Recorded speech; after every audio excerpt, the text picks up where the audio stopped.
बिहार के राजनीति में एक बार फिर खेल शुरू हो गया है। पटना एयरपोर्ट पर आज जो बयान आया वो सीधे सीधे मुख्यमंत्री की कुर्सी को हिला देने वाला है। महागठबंधन के एक नेता ने कह दिया कि नीतीश कुमार कब तक मुख्यमंत्री रहेंगे ये उन्हें खुद भी नहीं पता, और उन्होंने कहा कि एक ऑपरेशन चल रहा है नीतीश कुमार को कुर्सी से हटाने की। विधायक किसके साथ हैं ये भी सबको पता है। क्या फिर से बिहार में सरकार बदलने का खेल शुरू हो गया? क्या नीतीश कुमार एक बार फिर विश्वासघात के शिकार होने वाले हैं? जानिए पूरी कहानी, क्योंकि इस बार मामला बहुत गंभीर है। बिहार की सियासत में तूफान आने वाला है, और तूफान किसी बाहरी से नहीं बल्कि इस बार अपनों से ही आने वाला है। नमस्कार, आप देख रहे हैं सत्य भारत टाइम्स और मैं हूं आपके साथ विरूपाक्ष मंडल। बिहार की राजनीति में एक बार फिर भूचाल आने वाला है, और इस बार जो बात कही गई है वो सीधे सीधे मुख्यमंत्री नीतीश कुमार की कुर्सी पर सवालिया निशान लगा रही है।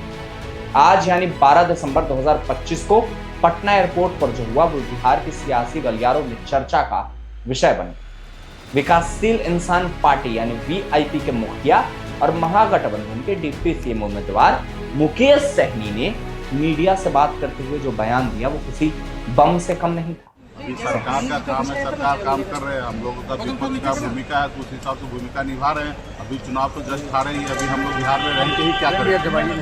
अभी तो हम लोग बिहार में रह के ही क्या करेंगे? आएंगे सरकार को हम लोग कुछ दिन का समय दे रहे हैं, 3 महीने का समय हम लोग दे रहे हैं। तेजस्वी पर सवाल उठा रहे हैं कि विदेश क्यों चले गए हैं। हार के बाद उन्हें समीक्षा करनी चाहिए, पार्टी को लेकर चर्चा करनी चाहिए। विदेश जाने का क्या कारण है?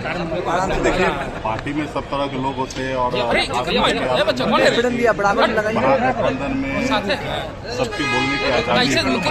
वो अपनी बात को रखे हैं, उस पर हम क्या जवाब देंगे? कहा कि सबकी निजी जिंदगी है। चुनाव में आप देखिए कि कितना मेहनत किया गया, कितना दिन रात हम लोगों ने लगा। परिणाम जो आने के बाद अभी सरकार का काम है, सरकार काम कर रहे हैं, हम लोगों का विपक्ष का भूमिका है तो उस हिसाब से भूमिका निभा रहे हैं। अभी चुनाव तो जस्ट आ रही है, अभी हम लोग बिहार में रह के ही क्या करेंगे? अभी तो हम लोग बिहार में रह के ही क्या करेंगे? आएंगे सरकार को हम लोग कुछ दिन का समय दे रहे हैं, 3 महीने का समय हम लोग दे रहे हैं। 3 महीने में जो उन्होंने जो वादा किया है, खास करके हमारे जीविका दीदी से कि हम 2,10,000 रुपये देंगे, 10,000 अभी दे रहे हैं और 2 लाख बाद में देंगे। तो 3 महीने का समय हम लोगों ने दिया है कि 3 महीने में सरकार आके और अपना काम करें, उनको पैसा दे। नहीं देंगे तो फिर हम लोग रोड पे तो आएंगे ही, और रोड पे आएंगे तो अच्छे से तैयारी करके आएंगे। सरकार का काम है अपनी वो तैयारी करे, और हम लोगों ने 3 महीने का समय दिया। 3 महीना वो अपना भूमिका को तय करा, उसके बाद हम लोग तैयारी करके मैदान में उतरेंगे। मैदान कहाँ हम लोग छोड़ने वाले हैं?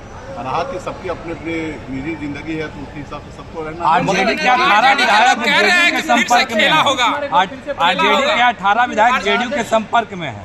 देखिए, नीतीश जी कब तक मुख्यमंत्री रहेंगे ये बात नीतीश जी को भी पता नहीं। नीतीश जी को ऑपरेशन करने में लगे हुए हैं कि जल्द से जल्द नीतीश जी को सीएम की कुर्सी से हटाना है। तो अब कौन विधायक किनके संपर्क में, कौन किसके पीछे है वो जग जाहिर है, पूरे बिहार को पता है। समय आएगा, सब चीज होगा। खेला होगा, कहा जा रहा है। खेला होने की खेला होगा बिहार में। खरमास के बाद मुख्यमंत्री ममता बनर्जी करें। देश में लोकतंत्र जो है खतरे में है। जो बिहार में भी आप देखिए, यहाँ उनको जनादेश नहीं मिला। उन्होंने यहाँ पे चोरी किया, चाहे वो पैसे के दम पे हो।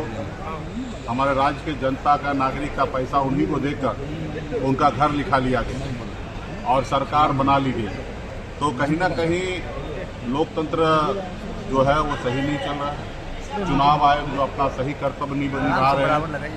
बहुत सारे वोटर को काटा जा रहा है देश में। हम लोगों ने वोटर अधिकार यात्रा निकालकर 18 लाख नए वोटर को हमने जुड़वाने का काम हम लोगों ने किया है। जो काम सरकार का है, जो चुनाव आयोग का काम है, वो विपक्ष कर रहे हैं। तो कहीं ना कहीं आने वाले समय में देश की जनता को समझना है, और आने वाले समय में जब दिल्ली में बदलाव होगा तो देश में बदलाव होगा। अब यहाँ सवाल उठता है कि क्या फिर से बिहार में सरकार बदलने की तैयारी हो रही? क्या एक बार फिर नीतीश कुमार के सामने विश्वासघात का संकट खड़ा? लेकिन मुकेश सहनी यही नहीं रुके। उन्होंने चुनाव आयोग पर भी निशाना साधा और आरोप लगाया कि आयोग ने अपना काम सही से नहीं किया। उनका दावा था कि बिहार में कोई असली जनादेश मिला ही नहीं, क्योंकि वोट चोरी हुई। अब ये आरोप कितने सही हैं ये तो वक्त ही बताएगा, लेकिन इतना तय है कि महागठबंधन के नेता अभी भी अपनी हार से खुश नहीं। अब यहाँ मुकेश सहनी ने सरकार को धमकी भी दे दी। सहनी ने साफ कहा कि अगर 3 महीने में सरकार ने अपने वादे पूरे नहीं किए खासकर जीविका दीदी को 2 लाख रुपए देने का वादा, तो विकासशील इंसान पार्टी धरना प्रदर्शन करेगी और जनता को सड़कों पर उतारेगी। अब जब तेजस्वी यादव के बारे में उनसे पूछा गया तो सहनी ने कूटनीतिक अंदाज में जवाब दिया कि महागठबंधन के सदस्यों को बोलने की आजादी है और हर किसी की निजी जिंदगी के मुद्दे अलग होते हैं। तो अब बिहार की राजनीति में एक बार फिर दिलचस्प मोड़ आ गया है। नीतीश कुमार जो पिछले कई सालों से राजनीतिक खेल के माहिर माने जाते हैं, क्या इस बार अपनी कुर्सी बचा पाएंगे या इस बार फिर बिहार एक राजनीतिक उलटफेर देगी? फिलहाल तो न नीतीश कुमार की तरफ से न ही एनडीए या जेडीयू के नेतृत्व की तरफ से इस पर कोई आधिकारिक प्रतिक्रिया आई, लेकिन जैसा कि बिहार की राजनीति में होता आया है, चुप्पी अक्सर तूफान के पहले की शांति मानी जाती है। तो आप बने रहें हमारे साथ, क्योंकि बिहार की सियासत में अभी बहुत कुछ होने वाला है। इन खबरों पर बाकी अपडेट्स के लिए आप बने रहें हमारे साथ और देखते रहें सत्य भारत टाइम्स।